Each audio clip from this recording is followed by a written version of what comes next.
If you are an experienced gimbal user, you probably don't need my tip for this, but if you are using a gimbal for the first time or quite rarely. Okay, so welcome back from last week.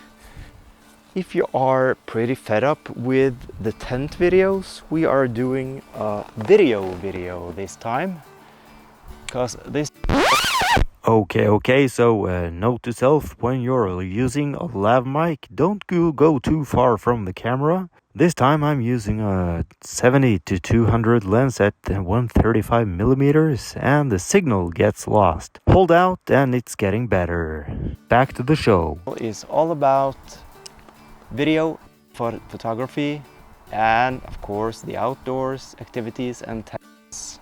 But the main for doing the channel is the video stuff, which is in the nature of YouTube. So this week we are doing a gimbal setup. Mostly I tend to use a setup because that's the easiest turn in a run and gun situation. Setting up a gimbal can be pretty difficult sometimes, especially if you are used to one kind of lens and you are changing the lens setup. And the main reason it's difficult to set the gimbal up with another lenses is the weight and the weight balance on the gimbal. Mostly I 35 1.8 Sony lens on my gimbal because then you have narrowed in the weight center of gravity directly onto the gimbal. If you are using the 2470 G Master from Sony, first of all, it's a zoom lens, so center of gravity will change whether you zoom or not. And is that this lens is over 800 grams, so it's pretty heavy. What that means is that you have to put the camera and the lens further back on the gimbal to balance it all out. And that's where the problem starts. If you have a fixed focal lens like the 85 1.8 from Sony, which is pretty lightweight, it's much easier to balance the camera. And if you also have a rig on the camera, you have more of the weight further back and you can place the camera more in center on top of the gimbal. I have tried balancing the 2470 on the gimbal and it works, but it's pretty difficult, and for every millimeter you change in each axis, you probably will get out of balance. How I have decided to use either an 85 or a 35 fixed focal length for my gimbal setup. On the setup now we have the 85 1.4 from Sony and an ND filter in front, but no microphone this time. Very important to remember every time you set up your gimbal is that you put all the gear on your camera rig before you start balancing, because as it's in nature, if you put on extra stuff after you have balanced the camera, you have to balance it all over again because the center of gravity is changing. So start with putting the camera on the gimbal like this, and the micro adjustments we can do afterwards, but for now we have some kind of experience to know where the camera should be.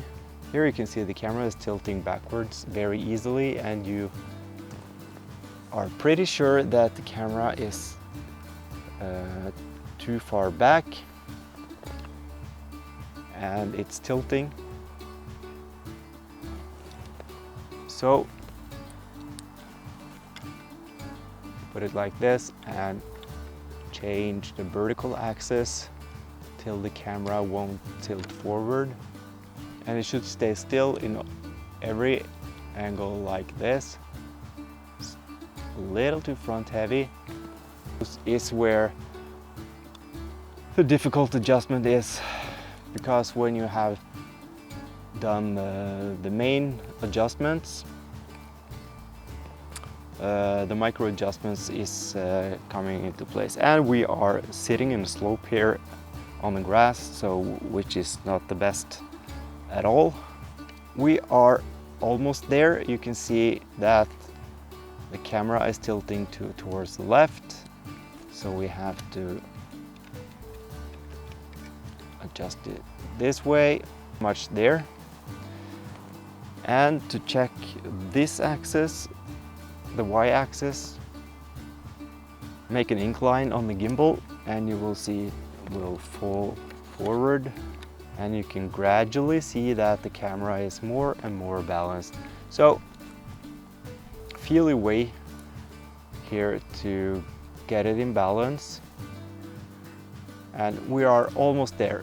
That's how easy it is with a fixed focal length, which is not too heavy, right?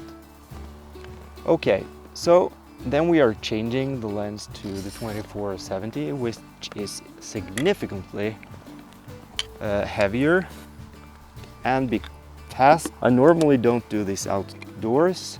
What I can feel now is that if the lens support is screwed, the lens support is tightened, I can feel the lens change direction because I'm tightening the screws. So please don't do that. Let the lens support be loose so you don't wreck the camera while you are fastening this dove plate. Now we can see that the camera has to be quite far back on the gimbal here to get it in balance. And you can also see that the lens is almost touching the gimbal down there. So if you rotate the gimbal, it's much closer and it should work fine, but you can see that the center of gravity is totally changed from the 85mm. I can sit like this probably for 5 to 10 minutes and just try to balance the whole stuff. But of course, I have done it and it can work, but there is a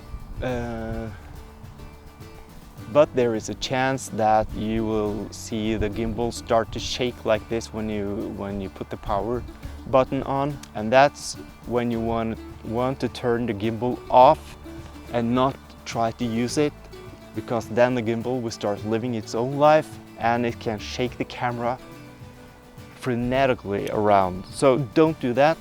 That probably will wreck your whole system. Turn it off, demount the whole thing, and start over. You have to be sure that the gimbal is in balance before you use it. If I need to change between focal lengths, I will much rather be sure I have time to change the lens between the 35 and the 85, or the 50 if you have that one, instead of trying to balance a heavy zoom lens. I think you will probably use more time to balance a zoom lens than to change a fixed focal length. If you are an experienced gimbal user, you probably don't need my tip for this, but if you are using a gimbal for the first time or quite rarely,